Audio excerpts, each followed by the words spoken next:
12 de junio de 2014. Comienza el Mundial de Brasil con el partido inaugural de los anfitriones contra Croacia, que abre el fuego. Un acontecimiento especial que solo se celebra cada 4 años. Y por eso tenemos hoy en el estudio a Inocencio Arias, que presenta su último libro, Mis Mundiales, del gol de Zarra al triunfo de la Roja.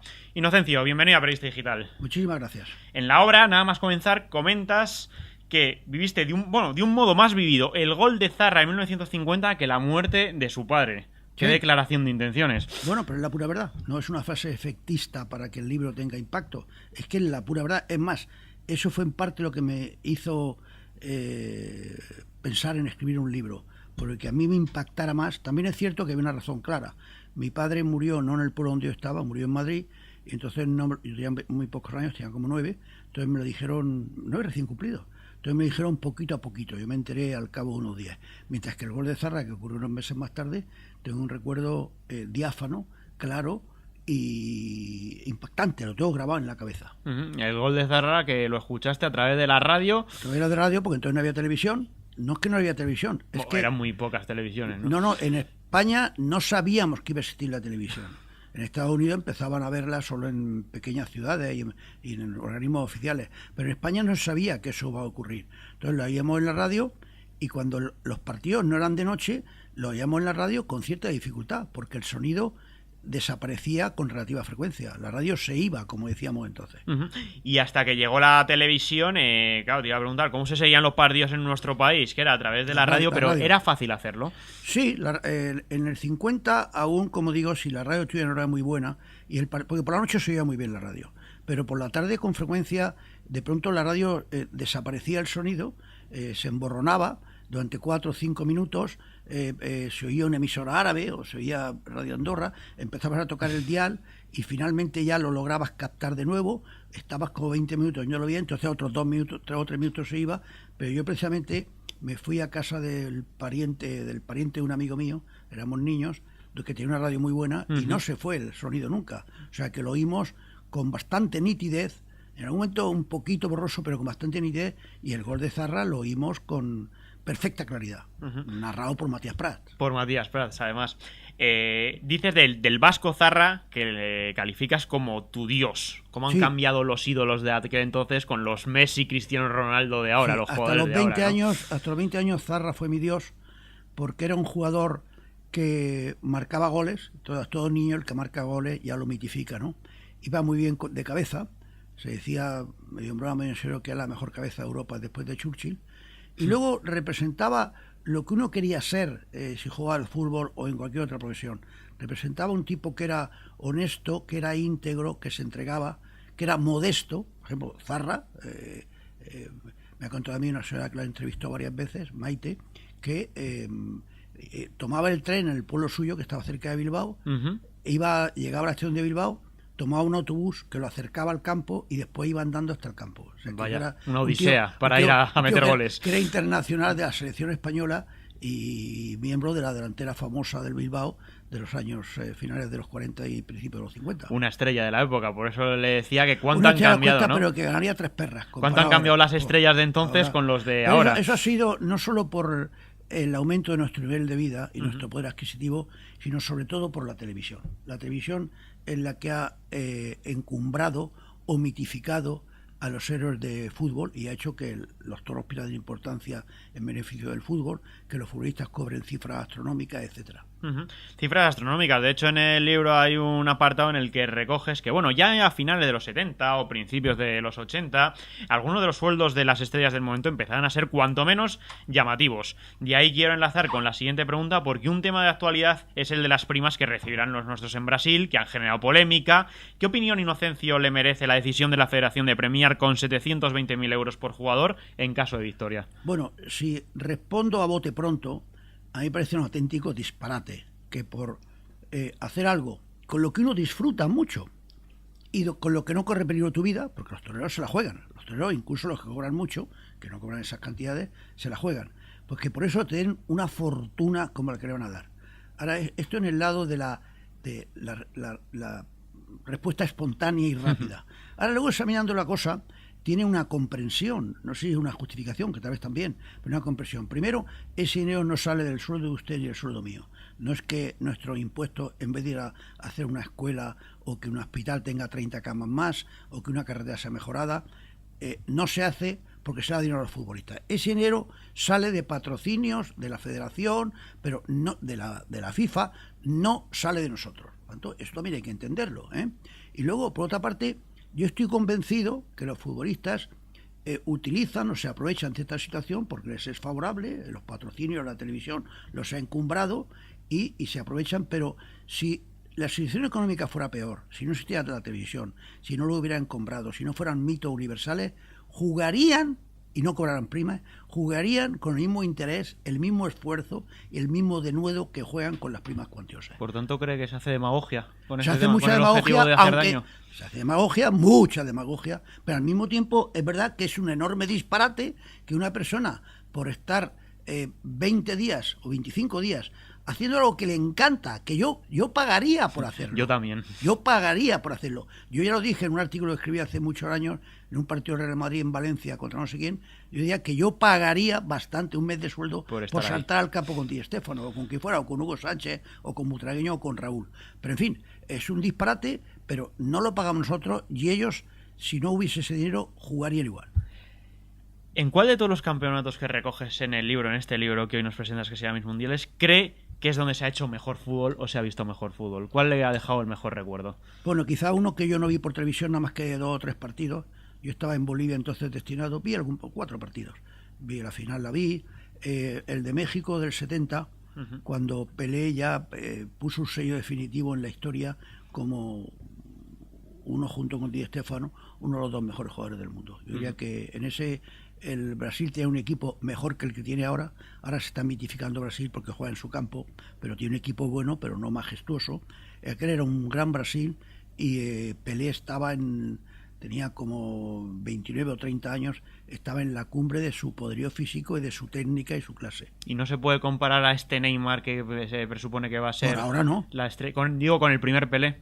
No, por ahora no. No encuentra comparativa. No. Este Neymar tiene 22 o 23 años y Pelé, cuando debutó en Suecia en el campeonato del 58, para el que España no se clasificó, ya se veía que iba a ser más astro, más estrella que Neymar. Vamos a ver Neymar dentro de 2 o 3 años. Por otra parte, a Pelé le favoreció que era, aparte de su enorme clase, sus facultades, el que chutaba con los 2 pies, iba bien de cabeza, regateaba magníficamente, tenía clase, galvanizaba a su equipo, le favoreció que era el momento que empezaba la televisión. Claro. Y siendo un tipo como era, empezaba la televisión, siendo un tipo que era magnífico jugador, un tipo sencillo, amable, simpático, que tenía una sonrisa muy agradable, que sabía que no le gustaba que los niños de su país padecieran, pues esto a él le redondeó la imagen sobre su carácter y su personalidad.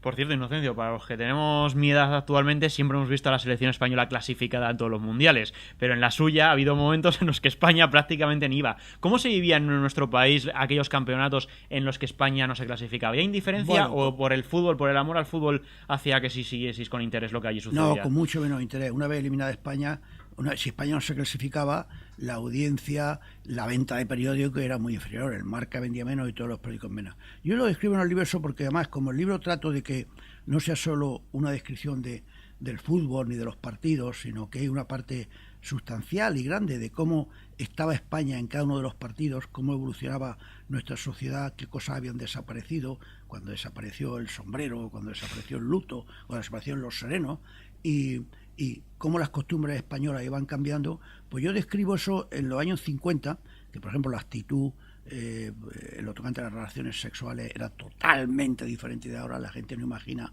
lo que era en aquel momento las relaciones entre un hombre y una mujer. Pero yo lo describo esto en un partido que yo vi, en el que quedamos prácticamente eliminados, que fue un partido en el Bernabéu, que entonces se llamaba Chamartín, y que fue el primer partido en el que yo pisé el Bernabéu. Yo estudiaba en Murcia la carrera de Derecho, vine a Madrid a correr una carrera de campo otra vez universitaria, y fui al Bernabéu con un tipo de mi pueblo a ver un encuentro entre España y Suiza de la fase clasificatoria. Entonces España, que tenía que apabullar a Suiza, cuando fuimos a Suiza ganamos 4-1 allí, aquí empató a 2, y ahí nos quedamos sin ir al campeonato. Entonces esto fue una frustración enorme, porque Escocia, que creo que era el tercero del grupo, sí que le ganó a Suiza los 2 partidos, y aunque España evidentemente era el mejor del grupo, pero ahí nos quedamos. Entonces yo recuerdo, es uno de los berrinches mayores de mi vida. Yo recuerdo que no me lo podía creer. Yo había entusiasmado al campo, el Bernabéu, España, que tiene una selección increíble. La delantera era Miguel, Kubala, Di Stéfano, Suárez y Gento. Una selección increíble. No carburó, el conjunto de Di Stéfano y Kubala ese día no se entendieron y salimos todos del campo. Hombre, no hubo gente que se tirara desde las tribunas, como en el Maracanazo en Brasil, pero fue una excepción nacional, y la mía es, de luego, una de las mayores que me lleva en mi vida. El caso es que ahora que vimos un ciclo muy victorioso de nuestra selección española, llama mucho la atención que aquella selección que ahora usted me comenta, que tenía 2 de los mejores jugadores de la época, como Di Stéfano y Kubala, por algún motivo nunca lograba éxitos. Sí, se quedaba en el medio camino o llegaba al Mundial y la eliminaban en la fase inicial del Mundial. Esa delantera de España, desde luego, era mejor que la delantera actual, que la campeona del mundo. El centro del campo ya era diferente. El centro del campo de ahora es impecable, la defensa también es impecable. La defensa aquella no era mala, pero la delantera aquella era mejor que esta, de luego. Usted, que había dejado a lo largo de todo, a lo ancho y largo del mundo, a través de su trabajo de diplomático, y que ha conocido varios mundiales, me gustaría conocer su opinión. ¿Son justificadas estas monumentales inversiones que se hablan que se ha hecho en Brasil, en infraestructuras, en estadios, para albergar un acontecimiento como este, en un país donde la desigualdad social es patente y estamos viendo unas olas de protestas en lo que llaman el país del fútbol? Sí, algunas sí están justificadas, otras no. Es decir, si con ese motivo construye una autopista que une 2 regiones importantes del país y que para sacar los productos comerciales tienen dificultades por el mal estado de las carreteras, etcétera, si amplían 2 clínicas, todo eso está justificado. Ahora, la inversión cuantiosa que se hace en estadios, en momentos en que el país necesita otros equipamientos sociales, como hospitales, como escuelas, la inversión que hace en los estadios a veces es un auténtico disparate. Ocurrió en Sudáfrica y está ocurriendo en Brasil. En Brasil están haciendo un estadio, creo que es el de Manaus, en una ciudad que no tiene ni equipo en primera división. No tiene ni equipo en división. Que luego no lo van a utilizar realmente. Un elefante blanco, ¿qué van a hacer después? Creo que en los últimos partidos de los últimos años, el promedio de gente que iba al fútbol eran 2.200 personas. Y han hecho un estadio que será precioso. Los brasileños tienen muy buenos arquitectos. Esto es un auténtico despilfarro y disparate. ¿Y pueden causar mala imagen al Mundial estas olas de protestas? Bueno, la ola de protestas van a ir un poco siguiendo la serpiente de los triunfos o fracasos brasileños. Si Brasil llega a la final, como ellos se creen que van a llegar, incluso creen que van a ser campeones, entonces las protestas quedarán bastante tapadas o suavizadas. Ahora, si Brasil tuviera un descalabro, las protestas van a brotar con enorme fuerza, porque efectivamente Brasil es un país que ha prosperado mucho, ya hay una clase media considerable, pero es un país de enormes desigualdades sociales. Y el paro no es muy grande, el paro creo que es el 5%, lo cual es pequeño, pero muchos salarios son muy bajos, y el país es barato, pero no tan barato. Por tanto, que el éxito y el fracaso de la selección ahora pueden anteponer... Muy directamente relacionado. Yo no quiero pensar si Brasil cayera en la fase inicial, es casi una blasfemia. El grupo que está no va a quedar en la final, pero bueno, en fútbol todo es posible. Pero si cayera después, si lo tocara con España, eso sería allí sería otro trauma, como el Maracanazo, que fue un trauma nacional cuando en el 50 perdieron la final. Se ha debatido muchas veces acerca de lo útil que puede llegar a ser el fútbol a la hora de unir voluntades. A mí, Inocencio, como diplomático, sí me gustaría conocer su opinión respecto a este mismo factor, ¿no? Yo recuerdo que con las victorias de la selección, por ejemplo, en el Mundial de 2010, vi más banderas españolas en balcones y en las calles que lo que se había visto actualmente. Y yo en Sudáfrica había aún más banderas españolas porque la gente nos adoptó, pero la gente nos adoptó, los locales y los aficionados africanos nos adoptaron. Yo vi más banderas nacionales aún que aquí, y aquí fue un estallido de banderas nacionales. Necesitamos otra victoria en estos momentos. Voy a decir que esa llamarada, que fue sana y buena, fue fugaz, porque en ciertas zonas de España, después del Mundial, han crecido las veleidades, tentaciones o sentimientos separatistas. De hecho, le he leído, Inocencio, en una entrevista a La Vanguardia, que si en España sale campeona, en Cataluña o en otros sitios no entusiasmaría precisamente, pero yo sí recuerdo que... En ciertos sitios de Cataluña. Sí, pero recuerdo que en Barcelona o en Bilbao hubo una explosión de entusiasmo. Lo hubo fantástico, fue fantástico. Ahora bien, ¿Cuánta gente catalana, si España pierde o hace un papel gris, se alegrará? Hombre, evidentemente no es un 50%, es muy inferior, pero no nos engañemos, no es un 1%. No es un 1%, ni un 2%, un 3%.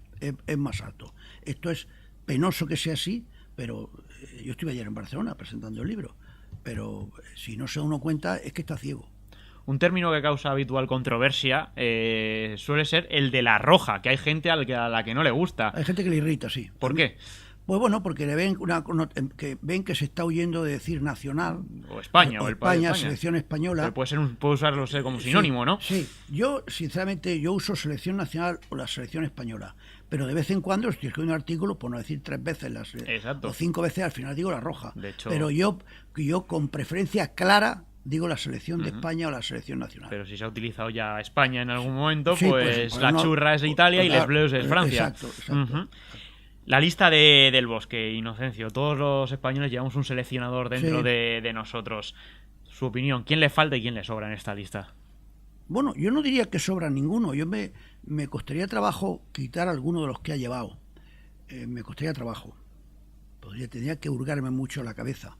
Pero yo, por ejemplo, creo que falta Navas y tal vez Llorente. Pero Navas, de luego. Es decir, Navas es probablemente el delantero más rápido o el jugador más rápido de la selección, probablemente. Un extremo puro. Sí, y hay partidos en que Llamas es un abrelatas que puede crear una situación que traiga un gol en una selección que es magnífica, es excelente, pero a la que le falta gol.